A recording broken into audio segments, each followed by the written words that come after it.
Hello friends and viewers, இன்றைக்கி நம்மளுடைய விருந்தாளி சமையல் என்ன பார்க்க போகிறோம் அப்படின்னா வரகரிசிலேருந்து ஒரு ஸ்வீட் தான் பார்க்க போகிறோம்.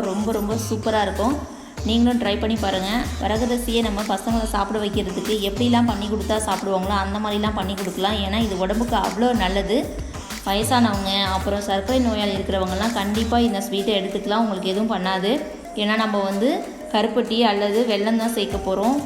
வெள்ளச்சக்கரை சேர்க்க போகிறதில்ல. அதனால் உடம்புக்கு ரொம்ப நல்லது. எல்லாருமே சாப்பிட்லாம். குழந்தைங்களுக்கு ரொம்ப பிடிக்கும். நீங்கள் இந்த மாதிரி பண்ணி கொடுங்க. கண்டிப்பாக வரகரிசியில் செஞ்ச டிஷ்ஷை வேண்டான்னு சொல்லவே மாட்டாங்க. இப்போ வாங்க என்னென்ன வேணும் அப்படின்னு நம்ம பார்க்கலாம். பார்த்திங்க அப்படின்னா நான் வரகரிசி கழுவிட்டு சுத்தம் பண்ணி எடுத்து வச்சுருக்கேன். ஒரு 50 கிராம் இருக்கும். சுத்தம் பண்ணி எடுத்து வச்சுருக்கேன். கம்மியாக தான் பண்ண போகிறேன், அதனால் இந்த அளவுக்கு எடுத்துருக்கேன். நீங்கள் அதிகமாக எடுத்தீங்க அப்படின்னா அதுக்கு தகுந்த மாதிரி அளவுகளை மாற்றிக்கோங்க. தண்ணி பார்த்திங்க அப்படின்னா 1க்கு 3 அவ்வளோதான் அளவு. இப்போ 50 கிராம் எடுத்தோம் அப்படின்னா வெல்லம் பார்த்திங்க அப்படின்னா 100 கிராம் எடுத்திருக்கேன். 1க்கு 2 பங்கு. 50 கிராம்னா 100 கிராம் வெல்லம். தண்ணி 1க்கு 3. 50 கிராம் எடுத்தோம் அப்படின்னா 150 ml தண்ணி எடுத்துக்கலாம்.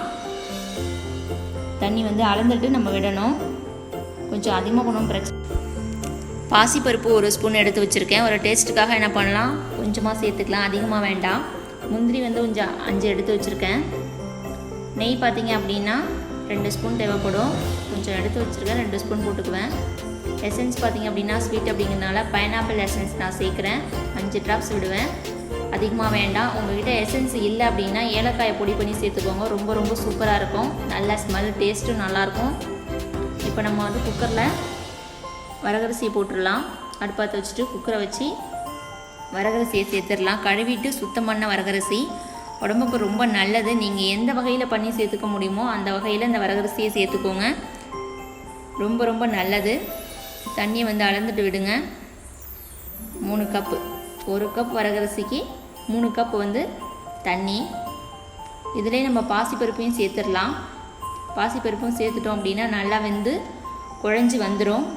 சாதம் குழையிற அளவுக்கு வேகணும். வரகரிசி குழையிற அளவுக்கு வேகணும். அப்போ தான் ஸ்வீட் நல்லாயிருக்கும். நல்லா குழஞ்சி வரணும். அதுக்கு நம்ம என்ன பண்ணலாம் அப்படின்னா ஒரு விசில் விட்டுட்டு 10 நிமிஷம் கழித்து இன்னொரு விசில் விடலாம். விட்டுட்டு ஒரு கரண்டி வச்சு மசிச்சிங்கன்னா குழஞ்சி வந்துடும். இப்போ நான் கடாயில் முந்திரி பருப்பு வறுத்து எடுத்துட்டேன். இதில் என்ன பண்ண போகிறேன் அப்படின்னா பாகு காய்ச்ச போகிறேன். வெள்ளை பாகு காய்ச்ச போகிறேன். வெல்லம் பார்த்திங்க அப்படின்னா 100 கிராமு. இதில் கொஞ்சமாக தண்ணி விட்டுக்கலாம். ஒரு சின்ன டம்ளரில் ஒரு 1/2 டம்ளர் என்ன பண்ணுறேன், தண்ணி விடுறேன். ரொம்பவும் வேண்டாம், 1/2 டம்ளர் போதும். இந்த வெல்லம் தண்ணியில் கரைஞ்சி வரணும். கரைஞ்சி கொஞ்சம் கெட்டியாக இருக்கும். பாகு பிசுபிசுப்பு தன்மை இருக்கும். கரைஞ்சி வந்தாலே போதும். பார்த்திங்க அப்படின்னா ரொம்ப முருகின அளவுக்கு அந்த உருண்டை பாகெல்லாம் பார்ப்பாங்கள்ல, அந்த மாதிரிலாம் வேண்டாம். அதிர்ஷ்டத்துலாம் பார்ப்போம், அந்த மாதிரிலாம் வேண்டாம். வெல்லம் ஜஸ்ட்டு கரைஞ்சி இந்த மாதிரி நுரைச்சிக்கிட்டு வந்ததுன்னு போதும். இதை பாருங்கள், நுரைச்சிட்டு வந்துடுச்சு, போதும் இந்த அளவுக்கு. இப்போ நம்ம என்ன பண்ணலாம் அப்படின்னா வடிகட்டி எடுத்துக்கலாம்.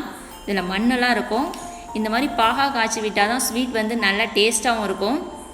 ஆனால் ரொம்பவும் பாகை முருக விட வேண்டாம், பதெல்லாம் வேண்டாம். அந்த மாதிரி நுரைச்சி வந்தது அப்படின்னாலே போதும். உங்களுக்கு பிகினர்ஸுக்கு அது ரொம்ப யூஸ்ஃபுல்லாக இருக்கும். பாகு பாதம் பார்க்குறதுக்கு நுரைச்சிட்டு அந்த கரைஞ்சா போதும். கரைஞ்சிடுச்சு. இங்கே பாருங்கள், பிசுன்னு இருக்கா கரண்டிலாம் பாருங்கள், பிசுன்னு வெல்லம் கொஞ்சம் திக்காக அந்த பாகு இருக்குது. நம்ம வடிகட்டி சேர்த்துக்கலாம்.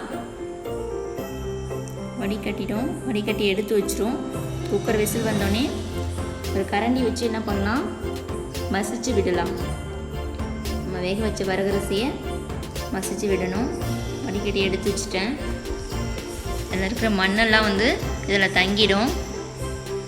அதுக்கப்புறம் நம்ம சேர்த்துக்கலாம். அதை பாருங்கள், இந்த மாதிரி வெந்து வந்தோடனே லைட்டாக கரண்டி வச்சுட்டு, இந்த மாதிரி குழிக்கரண்டியாக இருந்ததுன்னா ரொம்ப நல்லாயிருக்கும். வச்சுட்டு லைட்டாக ரொம்பலாம் அழுத்தி அந்த மாதிரிலாம் மசிக்க வேணாம். கொஞ்சம் வேகமாக நம்ம அப்படி கிண்டணும் அப்படின்னாலே அது குழஞ்சிரும். குழஞ்சி வந்ததுக்கப்புறம் இப்படி என்ன பண்ணலாம் அப்படின்னா இந்த மாதிரி கிண்டி விட்டுட்டு சேர்த்தோம் அப்படின்னா கொஞ்சம் ரைஸாக தெரியாமல் நல்லா ஸ்வீட்டுக்கு தேவையான அளவுக்கு பேஸ்ட்டு மாதிரி வந்துடும். இப்போ நம்ம பாகு சேர்த்துட்டோம். பாகு சேர்த்துட்டு என்ன பண்ணலாம் அப்படின்னா ஒரு 5 நிமிஷம் கொதிக்க விடலாம். கொதிக்க விட்டோம் அப்படின்னா கொஞ்சம் பாகு ஊற்றணுன்னே என்ன பண்ணோம் அப்படின்னா இலகி இருக்கும். இலகி கொஞ்சம் பாயசம் மாதிரி அடித்து பாருங்கள். அதுக்காக பயப்பட வேணாம். திரும்ப நம்ம அதே அடுப்பில் வச்சு கிண்டிகிட்டே இருந்தோம் அப்படின்னா ரொம்ப நேரமும் கிண்ட வேணாம்.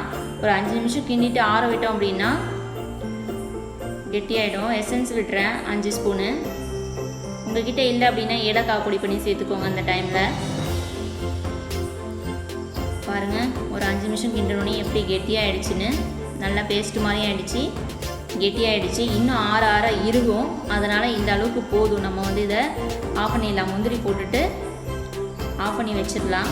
நெய்யும் இப்போ சேர்த்துக்கலாம். முன்னாடி நான் சேர்க்கலை, இப்போ நம்ம சேர்த்துக்கலாம். 2 ஸ்பூன் வந்து நெய் சேர்த்துக்கலாம். சேர்த்துட்டு நான் 1 ஸ்பூன் தான் சேர்த்துருக்கேன். சர்வ் பண்ணும்போது 1 ஸ்பூன் சேர்ப்பேன். பாருங்கள், ரெடி ஆகிடுச்சு. இப்போ ஆறோன்னே எவ்வளோ கெட்டியாகிடுச்சு பாருங்கள். நம்ம கேசரி அல்வாலாம் எடுப்போம்ல, அந்த மாதிரி கெட்டியாக வந்துடுச்சு. ரொம்ப ரொம்ப சூப்பராக இருக்கும். நீங்களும் ட்ரை பண்ணுங்கள். இந்த வீடியோ உங்களுக்கு பிடிச்சிருந்து அப்படின்னா என்னுடைய சேனல் நேம் விருந்தாளி சமையல், பக்கத்தில் சப்ஸ்கிரைப் அப்படின்னு பட்டன் இருக்கும், அந்த பட்டனை ப்ரெஸ் பண்ணுங்கள். ஏற்கனவே பட்டன் ப்ரெஸ் பண்ணவங்க திரும்ப பண்ண வேண்டாம். Thank you to all. நீங்களும் ட்ரை பண்ணுங்கள்.